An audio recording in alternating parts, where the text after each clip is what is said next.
안녕하세요. 오늘의 미스터리입니다. 오늘 우리가 함께 파헤쳐볼 이야기는 바로 20세기 미국 범죄 역사상 가장 충격적이고 잔혹한 미제 사건으로 남아있는 블랙 달리아 사건입니다. 할리우드의 화려함 뒤에 숨겨진 어둡고 끔찍한 진실.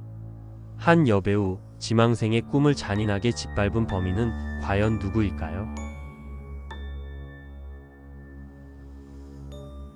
2차 세계대전이 끝나고 희망과 활기가 넘치던 1947년의 로스앤젤레스.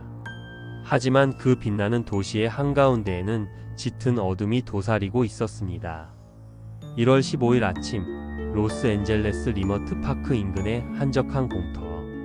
베티 버싱어라는 이름의 주부는 3살 배기 딸의 유모차를 끌며 산책에 나섰습니다.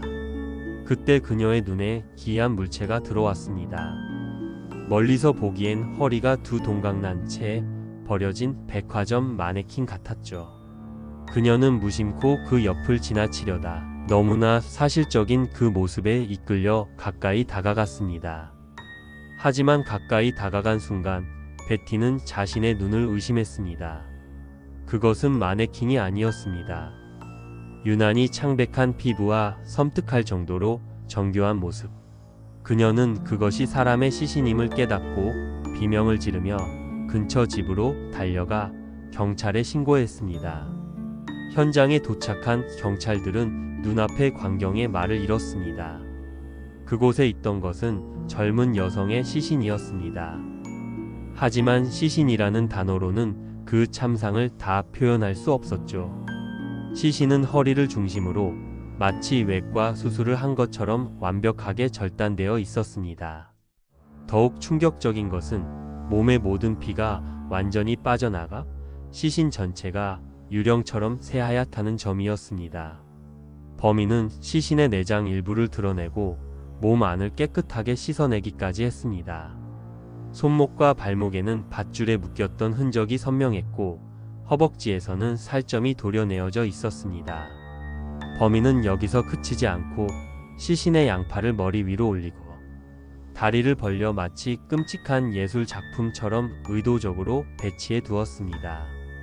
그리고 가장 끔찍한 부분은 바로 얼굴이었습니다. 희생자의 입은 양쪽 귀밑까지 예리하게 찢겨 영원히 웃고 있는 듯한 기괴한 모습, 일명 글래스고 스마일이 새겨져 있었습니다. 이것은 단순한 살인 사건이 아니었습니다. 범인이 대중에게 보내는 명백한 메시지이자 LA 전체를 향한 조롱이었습니다. 대체 누가, 왜 이토록 잔혹하고 엽기적인 방식으로 한 인간을 파괴해야만 했을까요? 경찰은 지문 채취를 통해 희생자의 신원을 밝혀냈습니다. 그녀의 이름은 엘리자베스 쇼트, 당시 22세였습니다. 대공황 시절 아버지가 가족을 버리고 떠난 상처를 안고 자란 그녀는 천식 때문에 따뜻한 플로리다에서 학창 시절을 보냈습니다. 그리고 수많은 젊은이들처럼 영화 배우의 꿈을 안고 할리우드로 향했죠.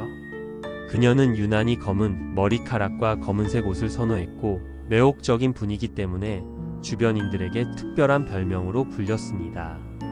바로 블랙 달리아. 이 별명은 당시 개봉했던 인기 누아르 영화 블루 달리아에서 따온 것으로 그녀가 살해된 후 언론에 의해 대서특필되면서 사건 전체를 상징하는 이름이 되었습니다.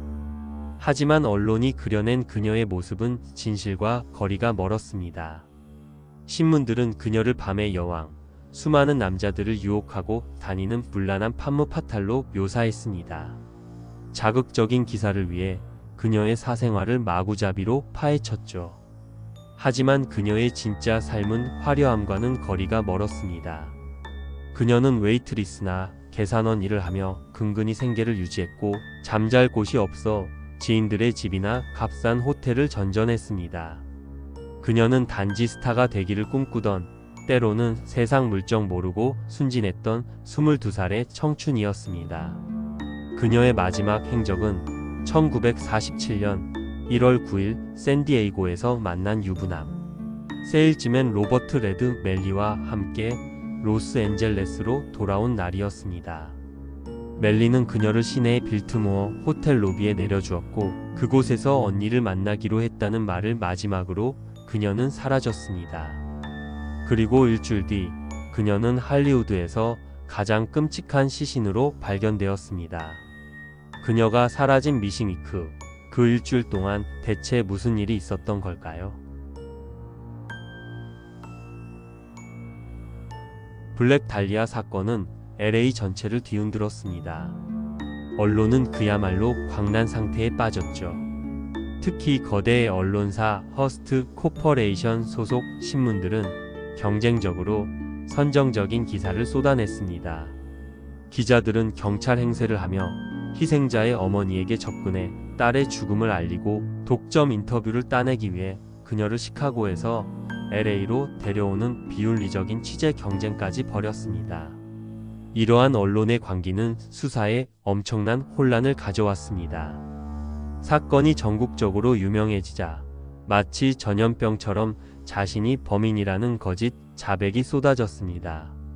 최종적으로 60명이 넘는 사람들이 자신이 블랙 달리아를 죽였다고 자백했지만 모두 정신질환을 앓고 있거나 단지 유명해지고 싶어 하는 사람들이었죠.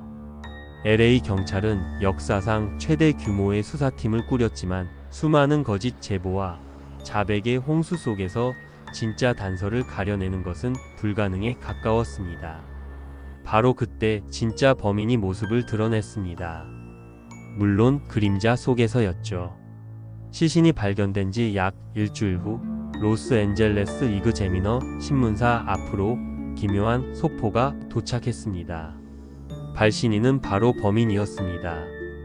소포 안에는 엘리자베스 쇼트의 출생증명서, 사회보장카드, 그녀가 나온 사진들, 그리고 주소록이 들어 있었습니다.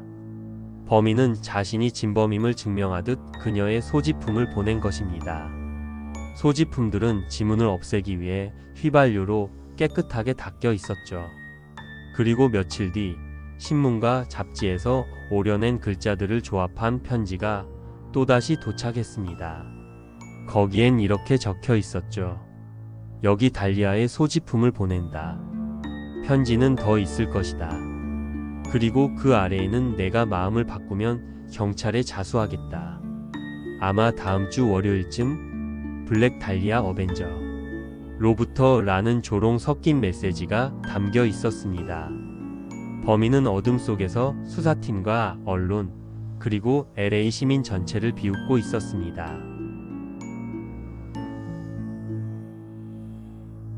FBI까지 동원된 대대적인 수사에도 불구하고 사건은 끝내 미궁에 빠졌습니다. 공식적으로 기소된 사람은 단 한 명도 없었죠. 하지만 세월이 흐르면서 몇몇 유력한 용의자들이 수면 위로 떠올랐습니다. 그들은 하나같이 사회적으로 명망 있는 인물들이었지만 어두운 이면을 감추고 있었습니다. 첫 번째이자 가장 유력한 용의자는 외과 의사였던 조지 호델 박사입니다.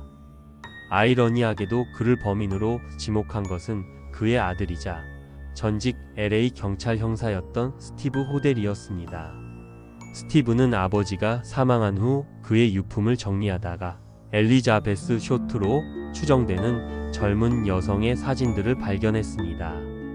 그는 아버지의 필적이 범인의 편지 필적과 매우 유사하다는 점, 그리고 아버지가 시신을 절단할 수 있는 외과적 지식과 기술을 가졌다는 점을 근거로 아버지를 범인으로 확신했습니다. 실제로 1949년 경찰은 조지 호델을 다른 성추문 사건으로 수사하며 그의 집을 도청했는데 녹음 파일에는 내가 블랙 달리아를 죽였다고 해도 그들은 이제 증명할 수 없어. 내 비서는 이미 죽었으니까. 라고 말하는 그의 목소리가 담겨 있었습니다. 하지만 당시 경찰은 이 증거를 묵살했고 그는 유유히 해외로 떠났습니다. 두 번째 용의자는 월터 베일리라는 외과 의사입니다. 그는 시신 유기 장소에서 불과 한 블록 떨어진 곳에 살았고 그의 딸은 아버지가 사망한 후 그가 범인이라고 주장했습니다. 베일리는 퇴행성 뇌질환을 앓고 있었는데 이 병이 폭력적인 성향을 유발할 수 있다는 점이 의심을 키웠습니다. 세 번째 용의자는 레슬리 딜런이라는 벨보이였습니다. 그는 사건에 대해 일반인이 알기 힘든 정보들을 지나치게 많이 알고 있었고 한 정신과 의사에게 접근해 범죄에 대한 글을 쓰고 싶다며 협조를 구하다가 덜미를 잡혔습니다. 경찰은 그를 가장 유력한 용의자로 보고 수사했지만 그에게는 확실한 알리바이가 있었습니다. 이처럼 수많은 용의자들이 있었지만 그 누구도 결정적인 증거로 올가맬 수는 없었습니다. 결국 엘리자베스 쇼트의 꿈과 삶을 짓밟은 진범은 70년이 넘는 세월 동안 어둠 속에 숨어 있습니다. 할리우드의 화려한 조명이 만들어낸 가장 길고 어두운 그림자, 블랙 달리아 사건은 여전히 풀리지 않는 미스터리로 우리 곁에 남아 있습니다. 오늘의 미스터리 여기까지였습니다. 끝까지 함께 해주셔서 감사합니다. 다음 이야기가 궁금하시다면 구독과 좋아요 부탁드립니다.